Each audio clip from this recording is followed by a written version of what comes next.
Oh boy, has it been a long time since I've done this. Hello friends, since March maybe, middle grade March I think is maybe the last time I filmed a video, posted a video.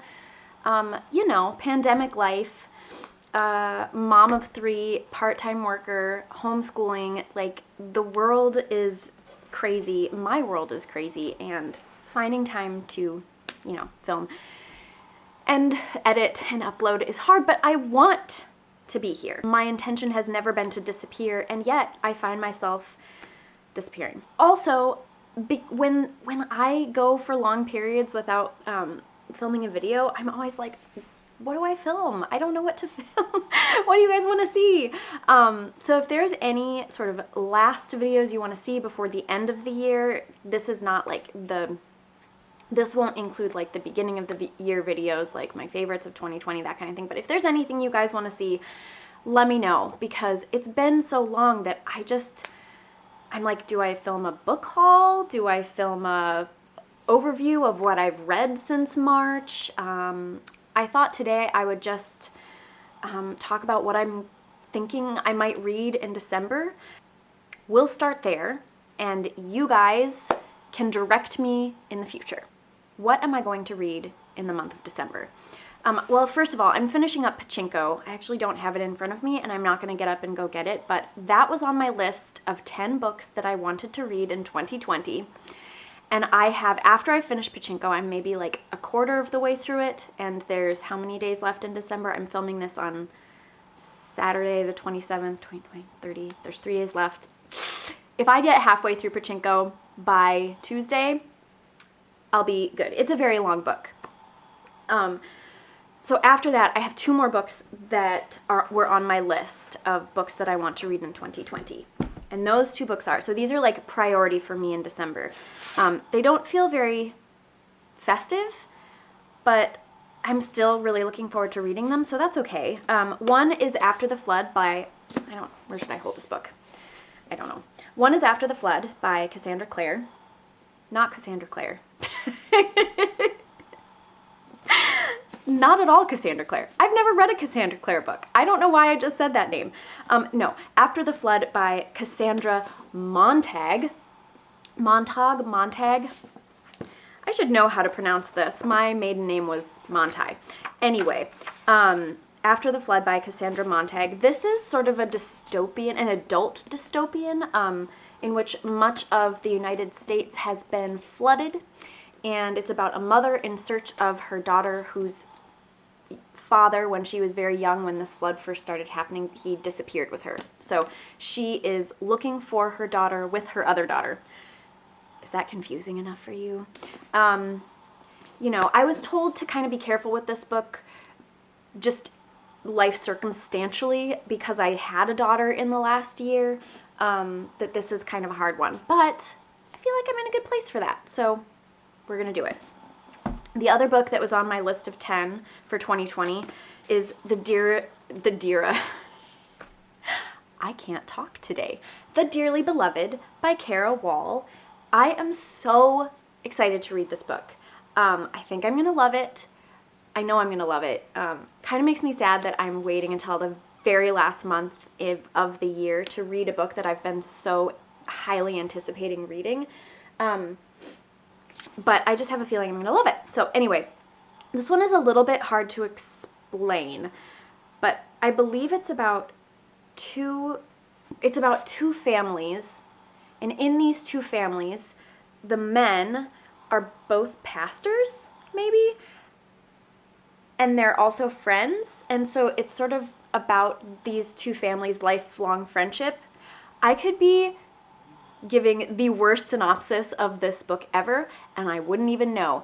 I don't really want to read the front cover and correct myself. I just know that I have a lot of friends who've read this, whose opinions I trust, who've said that this book is amazing. So I'm going to read it, and I think I'm going to love it. A book that was on my list last December that I never got to, but it's time, my friends, it's time. And that is The Last Christmas in Paris. This is a historical and historical fiction novel by Hazel Gaynor and Heather Webb. So it's a dual authorship.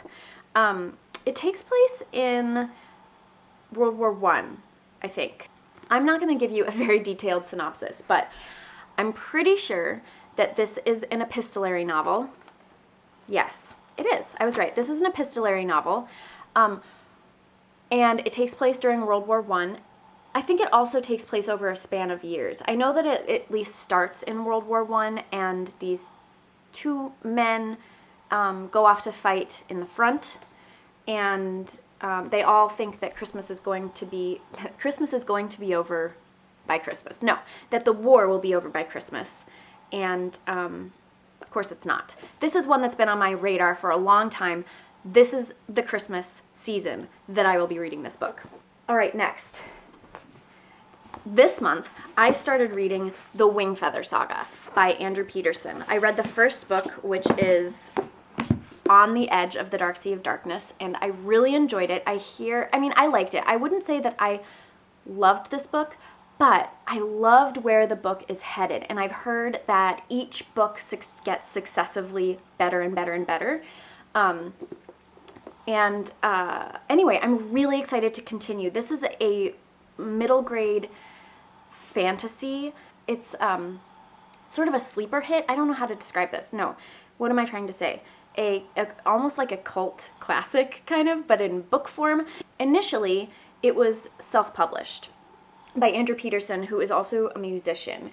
So it was self-published, but in the past year, it was picked up by Random House, and they re-released these books and made them hardcover. They're library bound. Krista from Books and Jams calls this printed hardcover, and I love that. So maybe I'll call these printed hardcovers as well. These are printed hardcovers. They don't have like a dust jacket, but I love them. So the first one is On the Edge of the Dark Sea of Darkness. There are 3 more. I do not plan on getting to all of these in December, but I'd at least maybe like to read the second book in the series, which is North or Be Eaten. I will tell you more about this series once I'm further along, and also I'm going to try and do a wrap-up.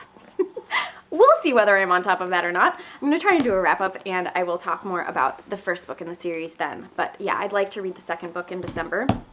I would like to get to some Christmas books. A few years ago, I read A Boy Called Christmas by Matt Haig. This book has a couple more in the series. There is The Girl Who Saved Christmas, and then Father, Christmas, and Me. I want to read these two, but it's been long enough that I don't remember enough about the first book that I think I might reread this one, and I might try and read it with my children. At least one of my children. 2 of my children are really not old enough to read these books with me, but we'll see. So I'm going to try and read these 3 books. That feels a little ambitious, considering I never read this much in a month.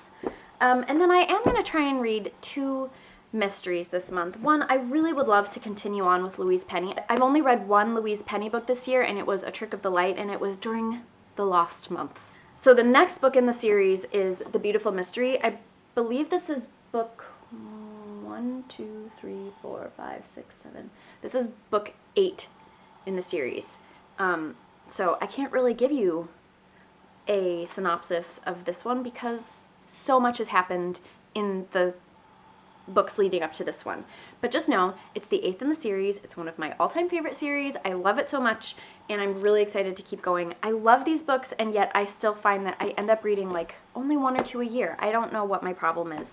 The other book that I want to read is by Jacqueline Winspear, and it's the first in the Maisie Dobbs series, and it's just called Maisie Dobbs. Yes, so this is a cozy mystery, and I haven't read many cozy mysteries. I would not consider Louise Penny a cozy mystery author because, I don't know, she's like kind of a mixture between cozy mystery and hard-boiled. I wouldn't consider her all the way one or the other. Anyway, I was talking to my sister-in-law who loves cozy mysteries, and she was looking for some recommendations, and I was like, I haven't really read very many cozy mysteries. So I asked Kate Howe, who has a booktube channel, if you are not familiar with Kate, and I asked Kate for some recommendations, and she sent me a ton, and as I read through those recommendations, this one and a couple others really caught my eye, and I decided to get some for myself as well as my sister-in-law, well as recommending them to my sister-in-law. So anyway, yeah, the first one is Maisie Dobbs. This takes place 10 years after the end of World War I, in which Maisie Dobbs served as a nurse. She grew up as a maid and was taken under the wing of her mistress, and trained as a nurse and went to serve in the war as a nurse in the front. Interesting that I have 2 books that take place during the Great War. That's kind of exciting. I love when that happens, when there's like these tie-ins in the books that you're reading. So anyway, it's a mystery. There's probably a death, and she'll probably start investigating, and I'm very excited to start this mystery series, even though I struggle to continue on. I mean, I do continue on, it just takes me forever. So I think that I have a very good stack here of books. And by good, I mean incredibly ambitious. I will probably not get to all these books. How many is that? 1, 2, 3, 4, 5, 6, 7, 8, 9. That will never happen.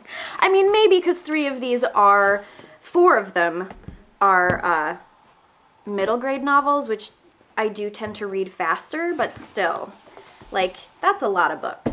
I will say the priority for me are for sure these 2, and we'll see about the rest of them. I want to give myself the freedom to just pick up what I want, so it could be that at the end of December or the beginning of January, we find that I've read a completely different stack of books. And like I said, I want to give myself the freedom to read books based on my mood, because, you know, I've been doing that for the last months, and it's been brilliant. It has been wonderful for me to just read what I want to read, because, you know, 2020 has been kind of a dumpster fire, and I want to read what I want to read, or my reading goes down the tubes. There have been some months this year where I've read like hardly anything, and then there's other months where I devour books. So it all kind of just depends on how I'm feeling and what's going on in my life, and, you know, I think that you guys all understand. It's just been a crazy year. So I hope that for those of you who celebrate Thanksgiving, you had a great Thanksgiving. I hope that the beginning of the Advent season is going well for you. Maybe I should do another Advent series. I did an Advent series a few years ago, and it was really, really fun. So let me know if you'd like to do that. In fact, no, maybe I'll have to save this for next year, but it would be really fun to do like an Advent read-along next year, maybe. It's too late this year because, you know, Advent starts tomorrow, technically, in the church, I think. So too late this year, but maybe next year. I'm going to drink my tea and read some books, read my book, and stop rambling. I will talk to you all later. Have a great day, everyone. Oh, I should also say, if you guys are not subscribed, I would love it if you would subscribe. I know that, like, I seem to be posting a little bit more sporadically, but when I get into a groove, I usually stick around for a while. This is not a high endorsement, is it? I'm sorry. But I would love for you to subscribe. Hit that like button. Hit that notification bell. Do I sound like a bona fide YouTuber? I'm ridiculous. I need to be quiet and go read. All right, I will talk to you all later. Have a great day. Bye.